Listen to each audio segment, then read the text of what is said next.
You're listening to the Archaeology Podcast Network.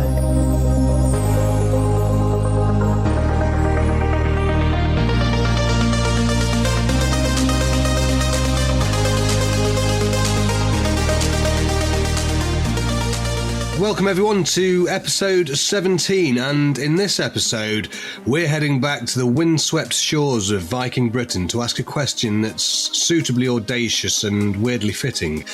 Was Ivar the Boneless on the spectrum?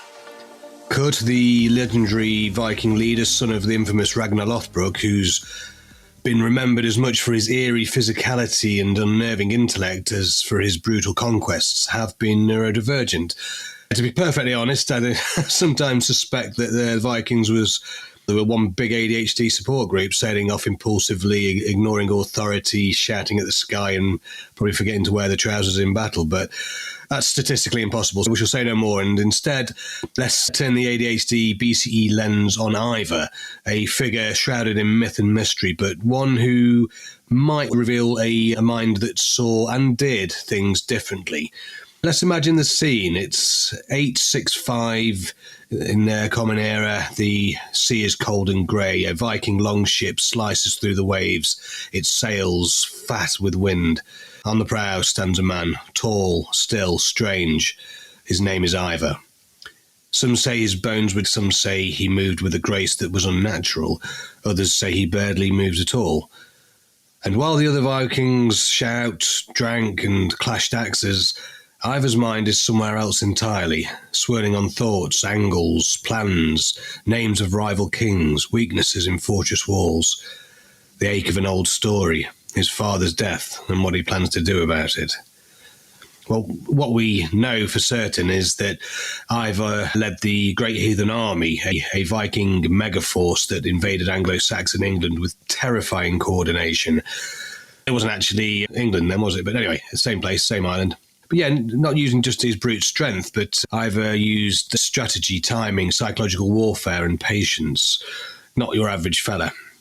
And with a name like the Boneless, I think that probably gives a bit of a clue to one of his differences.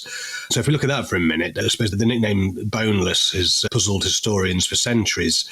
It might have meant or referred to a real medical condition like osteogenesis imperfecta or brittle bones, or it could suggest hypermobility, which is sometimes associated with neurodivergence, or just an extreme flexibility or some other mobility challenges.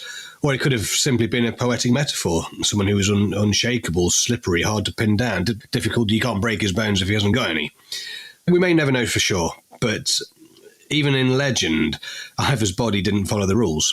He moved differently or didn't move at all, and that difference became part of his identity. And I can imagine that being an absolutely terrifying bit of propaganda as well for an invasion force. But yeah, we may never know exactly what was going on there. But the whole thing resonates deeply with neurodivergent people throughout history, how they've been labelled, nicknamed, or misunderstood for simply existing outside the physical or behavioural norm.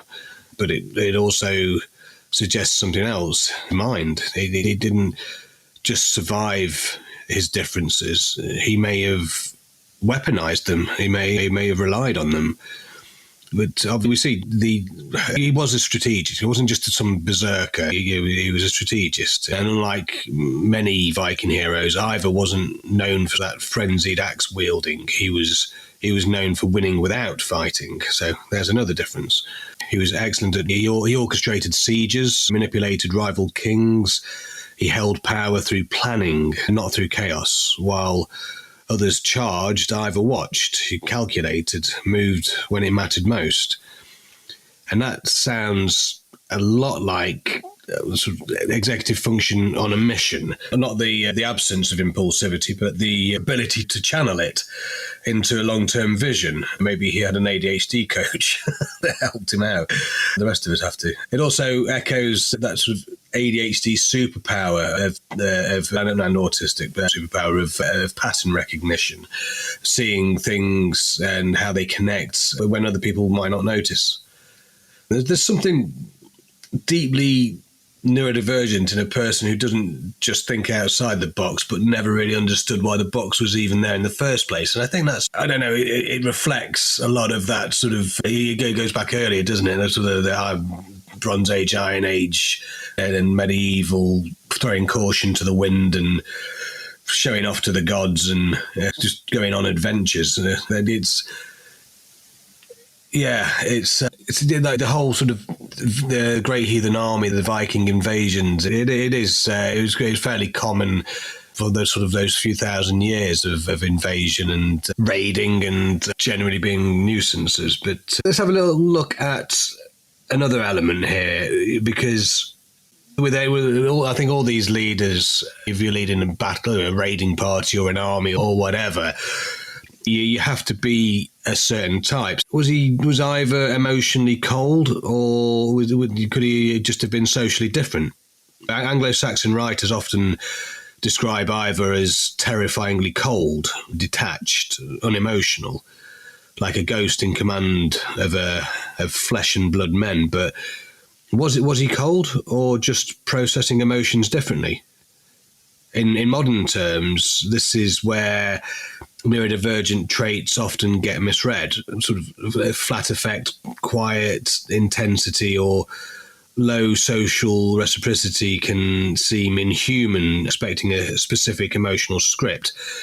But they're not signs of inhumanity, they're signs of a different emotional language. Obviously, he could have been a raging psychopath, or he could have just been fully, because I'm one of those neurodivergents that's the opposite. I'm highly emotional and sensitive, but I know I've got friends who are on the spectrum who are the opposite. And yes, sometimes the lack of a filter and an arm around the shoulder when you need one or whatever can seem incredibly cold and calculated or uncaring, but it isn't. So maybe Ivar's silence may not have been a lack of feeling. It may have been the pressure of too many feelings packed into a body that wasn't built to express them in socially acceptable ways. And let's not forget what happened to his dad and what was going on with his brothers and the whole Viking lifestyle. It's pretty chaotic, pretty traumatic. There's a lot going on. If he was hypersensitive, he may have struggled to process that. That probably leads quite well, actually, to think about his motives, or the alleged motives, for the Great Heathen Army, and certainly the Sons of Ragnar, why they were over on the British Isles at that time. And so if we look at vengeance, maybe that was the deal. That's why Ivar wanted to be there. And if that was the case, could he have been hyperfixating on it? Because obviously, if he was emotional about what happened to his dad and he wanted to take revenge, the amount of planning and effort and the sheer numbers involved in this invasion, and for him to lead that's going to take an awful lot. Let's look at that. So when Ragnar was allegedly killed by King Ella of Northumbria, the story goes that Ivar didn't react like his brothers, who charged in screaming and got crushed. Instead, Ivar did something different. He asked for land. He befriended Ella. He waited. And only when the moment was right did he spring his trap, allegedly capturing Ella and executing him in the Blood Eagle ritual. Now, whether that's fact or saga fiction, the pattern is familiar. So there's an intense emotional event.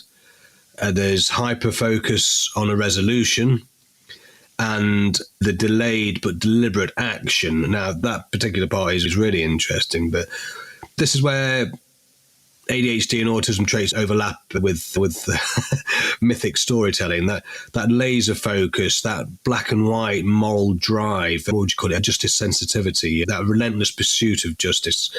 It's not just cinematic, it's psychological. We often talk about how neurodivergent people are rule breakers, but many of us are also justice keepers. And when we decide something is wrong, we don't let go. But I suppose the point is, whether or not, we obviously can't diagnose Ivar the Boneless in any way. It's just that you see these neurodivergent traits coming through in a lot of leadership roles. I think the point is that there's an awful lot the historical and ancient history stuff and prehistoric stuff, that you look at what they were doing, and obviously different circumstances, different environments. There was so many different narratives and motives. All this lot cracking up for thousands of years. We were looking at Ivar the Boneless now, but he's just one example of a leader. I've hung around with Viking reenactors, okay? Went through a mental breakdown and I dressed up as a Viking for a bit, and I felt very natural in that environment with those wonderfully autistic and ADHD people that I was hanging around with. There's a lot of beauty and art and love and positivity. The world wasn't a dirty, dark, scary place. It was exactly the same as it was today. It was just, instead of armies fighting it out over the skies and distant lands and bombing the crap out of each other, it was more in your face, brutal. And yes, there was a lot of awful stuff going on, a lot of raping and pillaging and destruction, enslavement and all sorts of horrific stuff. But that's not the full picture. And what I'm trying to say is that whatever motives Ivar the Boneless had and the Great Heathen Army had, it happened, and they're statistically, scientifically, in any however you want to quantify it, there has to be a certain amount of neurodivergent people around at that point. Okay, so statistically, in the Great Heathen Army, 10, 15%, 20%, I don't know, tops, would have been neurodivergent. And often leadership roles, especially in times of conflict and panic and dread and terrible times, the neurodivergent people can be amazing in a crisis. We can be terrible. In fact, we are terrible at times of peace. We can try and relax, and we can relax with a regulated nervous system and the support, and the environment was supposed to be a nice, chilled out environment. Yeah, we can enjoy that to a certain extent. But when shit goes down, when it cracks off, we react and we want to be involved. We have opinions, we have ideas, we think differently, we see differently.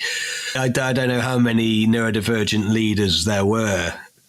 Yeah, but I look at Ivar the Boneless and see so much neurodivergence in there that even though we can't diagnose him and we can't get fully into the motives of it, because it's all shrouded in myth and propaganda, and historians love to slap it around as well. So we're probably never going to know for sure. But one thing we can say for sure is that Ivar the Boneless was different. He displayed differences. He displayed neurodivergent traits. And whether it's reluctantly or not, he was remembered for what he did. There's a reason Ivar's story survived.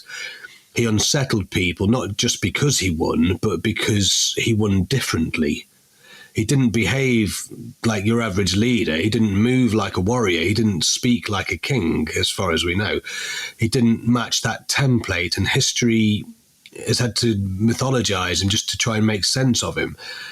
And that's part that sort of really sticks for me. Now, neurodivergent people throughout history have been remembered in a couple of different ways, either disappeared or transformed into legend. And we've already said how being different before scientific vernacular, before the awareness that we have today, we perhaps didn't have that 3D, 4D view of cultures, whereas now we're getting so much more of that, and this is what this podcast is trying to do as well.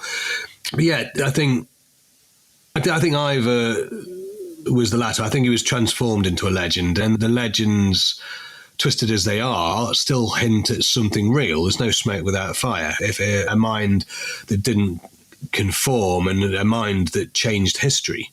So I don't know, I think, what was Ivar the Boneless neurodivergent? We can't diagnose someone from the 9th century, of course, but we can look at the patterns and the traits and behaviours, the reactions, recognise something deeply familiar, something obvious. And here's what I see in Ivar the Boneless. He was a man with unusual movement and physicality. He was a master of unconventional thinking and long-term planning. He could be cool, intense. He had an emotional presence that unsettled the normies, not the Normans. That's a couple of hundred years later. Actually, yeah, it wasn't William the Conqueror a direct descendant. Yeah, well, there's another episode. But anyway, above all, Ivar was someone whose differences was the source of their power, and I think that's really pertinent. It's an important point, that, because he didn't win easily. He didn't just effortlessly float to the top because he was the greatest warrior and orator or whatever. He was different, and that was embraced by a lot of people, and a lot of people bought into that campaign. They moved over and invaded and settled. Ivar the Boneless, he may be a riddle wrapped in a saga, but his story shows us something timeless, something that the differences can be dangerous, but also visionary. Whether or not he had ADHD or autism, Ivar reminds us that neurodivergent minds have always been there, always shaping history, reshaping the rules, and often doing it from the edges where the view was clearest. So thank you so much for listening. I hope you enjoyed that. I'd love to hear what you think on this, and I'll see you for another episode soon. All right, take care, guys. Bye-bye.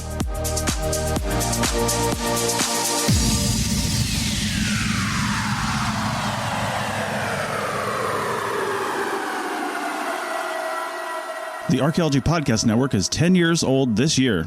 Our executive producer is Ashley Airy, our social media coordinator is Matilda Siebrecht, and our chief editor is Rachel Roden. The Archaeology Podcast Network was co-founded by Chris Webster and Tristan Boyle in 2014 and is part of Cultura Media and DigTech LLC. This has been a presentation of the Archaeology Podcast Network. Visit us on the web for show notes and other podcasts at www.archpodnet.com. Contact us at chris@archaeologypodcastnetwork.com.